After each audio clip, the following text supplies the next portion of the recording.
All right, so this is 10.1.3, day one. So we've got a couple days that we will be looking at this.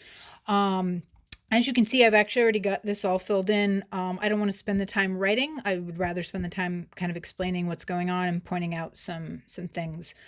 So let's get started. It says, in the previous lesson, you tried to decide which team was most consistently close to the golf hole. Comparing sets of data is an essential part of the study of statistics. Data is often not meaningful unless it is compared to other data. What does your batting average or free throw average mean if you are the only person who has one? Or what does your SAT score mean if there are no other scores to which you can compare it? So we're going to look at some stuff, talk about mean and median in just a minute. But before we do that, we're going to look at these math notes from the math notes box here about ways that different data could look. So there's some different vocabulary here. This one's uniform and symmetric. So everything is relatively, close, the same height. Symmetric meaning, you've got a couple of higher peaks here, a couple lower ones. It's balanced, okay? Single peaked and symmetric, another one. This is very balanced. You've got right in the middle, your highest, and then it gets smaller as it goes down. Double peaked and symmetric, a couple peaks there. The two that are going to kind of show up a lot in what we're going to be doing over the next couple of days that you're going to see, and which would be some new vocabulary here, is this word skewed. So this is single peaked and skewed. This one is also single peaked and skewed. This one is right skewed. It's right skewed because the data is mostly concentrated here, but it has this tail to the right. Okay, so right skewed, you have a tail to the right. And what that does is, even though all the data is kind of at this point here, these values here will pull up your mean and make it bigger. So that's why it's right skewed.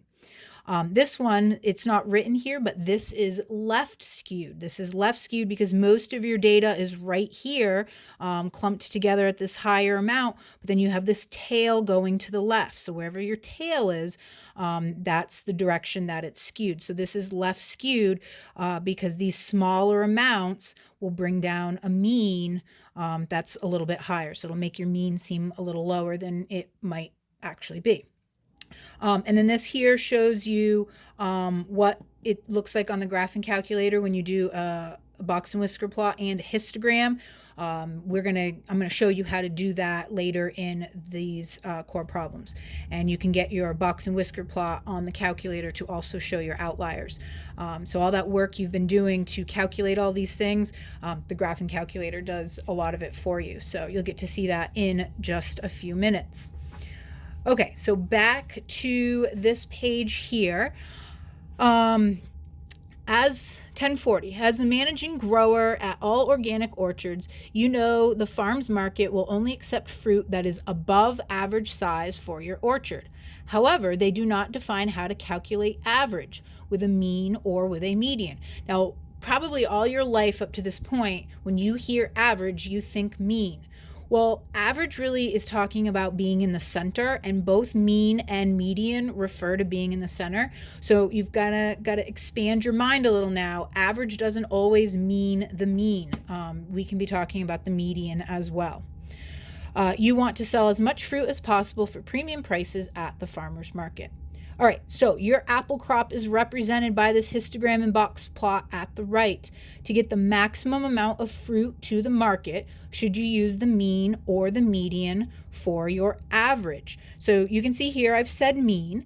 Now the reason I have said mean is we have this outlier here, right? This outlier, which is much smaller than the rest of your data, it's going to pull your mean down. It's going to make your mean seem smaller than it is, which would be a good thing here because you want to sell stuff that is larger than your average, so larger than your mean. Because it gets pulled down, there'd be more items, more pieces of fruit that would seem larger than your mean. So the mean would be the best choice there.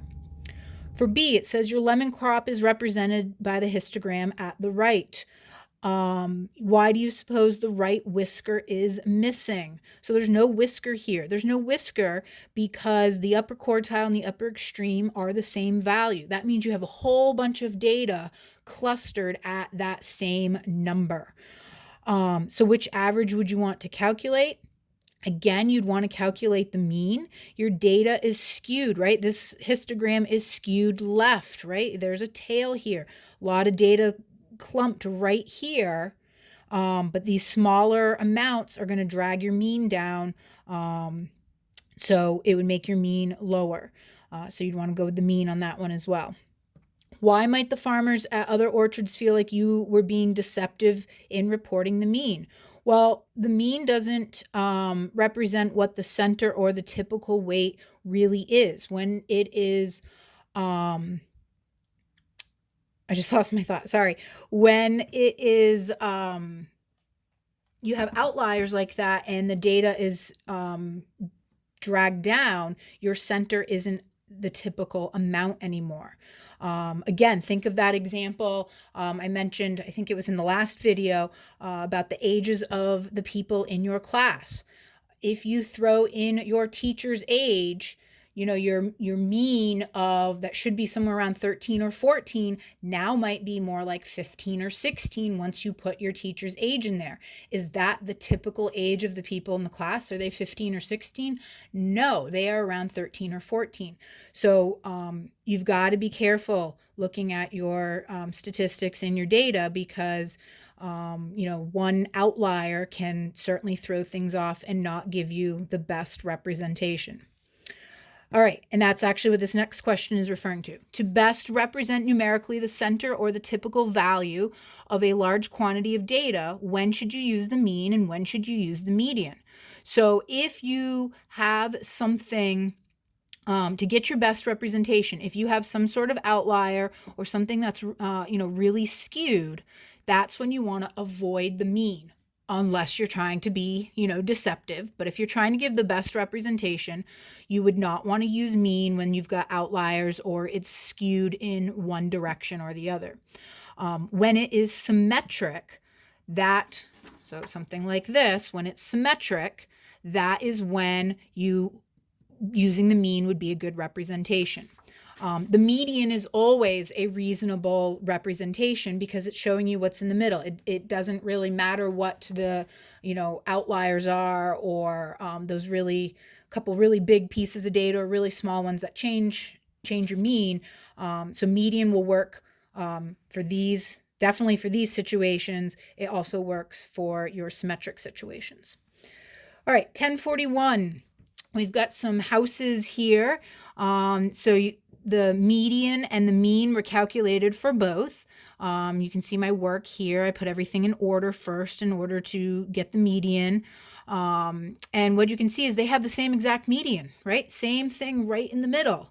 But now if I look at the mean, if you didn't know anything about these medians and you're looking for houses somewhere and you see these two values right here, you're going to think, wow, the houses here in Fancyville, they're really fancy. Look at the mean price. And wow, in Smallville, they're not as fancy, much less here than here. But is that really the case? And if you look here at the pieces of data in Fancyville, they aren't all that much fancier than over here in Smallville. What's the problem? It's these two pieces of data right here. This is all in thousands of dollars, so it's not $1,100 for a house. So you've got these two numbers right here that are much, much larger than the rest of the data, pulling up your mean, making it much bigger. So this is certainly a case where you would want to compare your medians and not your means if you want an accurate picture. And then the last one on this side, and then I'm going to stop the video, and then we will get to doing the graphing calculator part. Cyrus had an idea. To compare sales in Fancyville to Smallville, let's make a scatter plot with Fancyville on the x-axis and Smallville on the y-axis. Then we can draw a line of best fit and see if there's an association. Ramian responded, "That's a great idea. What is wrong with their plan?"